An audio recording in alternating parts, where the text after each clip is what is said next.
tried and tested for a little while. Kathy and I were talking about it earlier. It's one of the easiest ways that you can reduce your fuel costs, your energy prices. It can be really difficult to actually implement. It'd be interesting to hear from some of the people in the audience, because some people just aren't quite ready to undertake that. And if you are one of those people that's not entirely sure, we do have something called our EV planner. I mentioned Diode earlier. So if you type in to Google NatWest EV planner, you'll see, and you can kind of answer a questionnaire essentially, which will tell you the steps that you need to take to be able to actually take on an electric vehicle to see if it's right for you right now. Next up, Martin, would you like to introduce yourself? Yeah, I was going to try and speak without the microphone. Can anyone hear me at the back? Yeah. No, that's fine. There you go.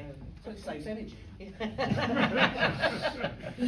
Anyway, yeah, I'm Martin Heath. I've been variously described as many things, but one of them is a veteran of the renewable energy industry. I think I wrote my first research paper on renewable energy in 1980. Yes, I am that old. So I've been around a bit in the renewable energy industry, but I went and spent much of my career actually in the finance industry in a company called KPMG, where I did a lot of work in helping companies finance their investments. And I will admit, I was one of the world's worst offenders. I have literally flown around the world twice, from here to Thailand, to Australia, to New Zealand, to Los Angeles, to New York, back to London. And then at one stage, one of our clients asked me, well, what is the impact of this thing called climate change?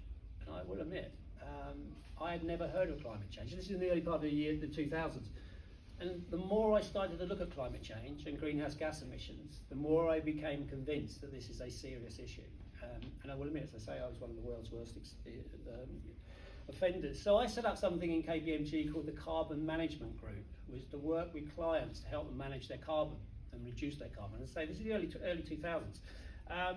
And it was great, but then I decided, well, we mutually decided that I would retire from KPMG. I was that old, I got reached their retirement age. And I was sitting in the pub with a mate thinking, well, I'm too young to retire. And we were saying, look, they should do something about this thing called climate change. And it struck us both almost instantly. It's not they should do something about climate change. We should do something about climate change. So what do? Well, we set up a cooperative, Basingstoke Energy Services Cooperative. It's a workers' co-op. It's owned by the people who work there. And what do? Well, we design and install solar panels, renewable energy systems. And solar panels is the main thing we do now, although we have dabbled in heat pumps, wind turbines, biomass, a whole host of things. But fundamentally now we design and install renewable energy systems, ranging anything from 20 megawatts, big solar farms, right the way down to 5 kilowatts on someone's house. And we do batteries, we do EV chargers as a package, not as an individual thing. We're working increasingly with actually the financial community, helping them do due diligence. If they're going to invest a couple of million quid into a solar PV system, they want to know it's designed properly, they want to know it's installed properly, and they want to know it works. And so we're working with people like Tridos and other people, and hopefully maybe one day NetWest, helping them understand the risks involved in putting solar panels on the roof of a factory or in the field. So that's what we do. But I was going to talk just very briefly about solar PV, because there's quite a lot of mystery around it. But not really, it's effectively just another productive asset. It's no different than perhaps buying a van or buying a machine, the classic widget machine, if you like. You buy a machine, you put it on your roof, and lo and behold, it generates electricity. It's magic. Although I'm happy to go into the physics of it, by the way, if anyone wants it. And then we've started to do that now with a huge range of clients, not just in Basingstoke. I mean, we've worked with people like Champions Group, one of the Basingstoke's largest building companies, put solar PV on their new headquarters. With Basingstoke College of Technology, Peter Simmons College down in Winchester, Basingstoke Dean and Borough Council, indeed, has got some of the solar panels on its roof. London Fire Brigade is another organisation we did a lot of work with in making sure they had solar panels across their estate. So that's what we've done. And really, I think just think of solar PV as like any other investment you will make in your business. You need to understand how much it will cost.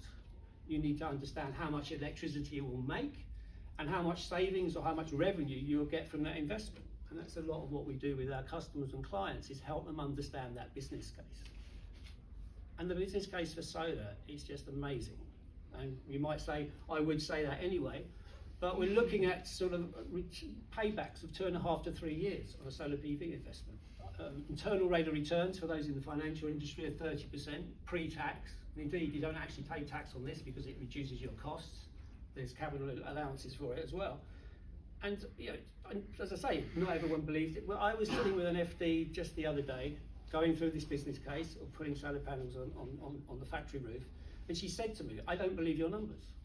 So we spent the next 45 minutes going through our spreadsheets and our models, step by step, through a process of due diligence. And at the end of the session, she said, this is unbelievable. I will make more money out of putting solar panels on the roof of my factory than I do selling the products I put out to marketplace. So how much more can I possibly have? You know, that's where we've got to in the solar industry now. You know, she was going to be making electricity at something like 7p a kilowatt hour. Yet she was buying it from the grid at 35p a kilowatt hour. Now, why on earth wouldn't you put solar panels on your roof to actually make what is effectively carbon zero, more or less free electricity? So that's where we are now.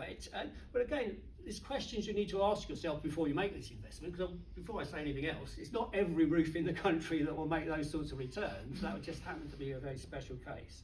You need to know what it's going to cost. You need to know how much it's going to produce, and you need to know at what price and at what cost. And that's, as I say, a lot of what we do with our clients is working that through that sort of business case. And it's not about being the cheapest. You're putting a 25-year, 30-year asset in place.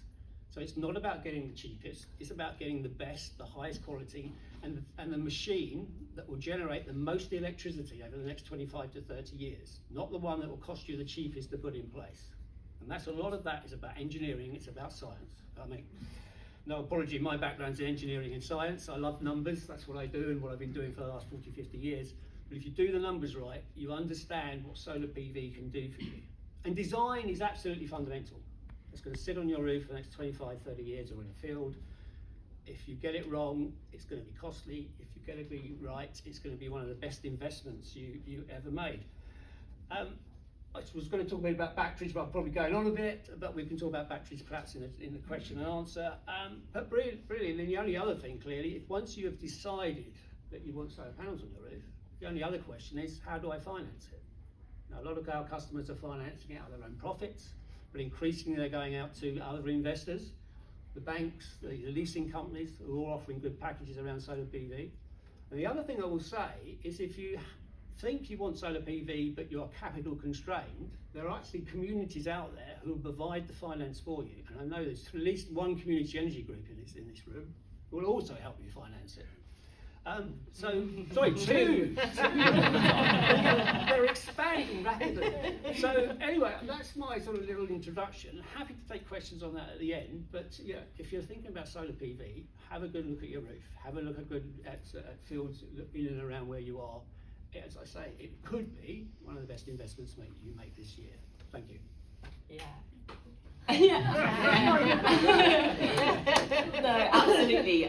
Just quick hands up in the room. Who has taken some kind of like measurement or a carbon planner of sorts to kind of see what their emissions are?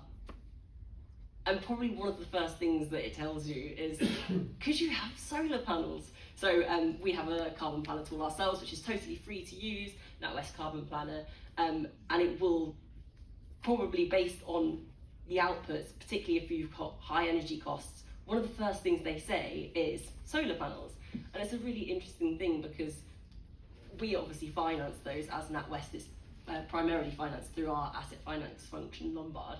And really an important part of that is quality, making sure that that asset is going to last those 20 years. So I think it's a really valid point, Martin, to make sure that actually it's not just about the idea of getting solar panels, really doing your research and making sure it's going to affect your business.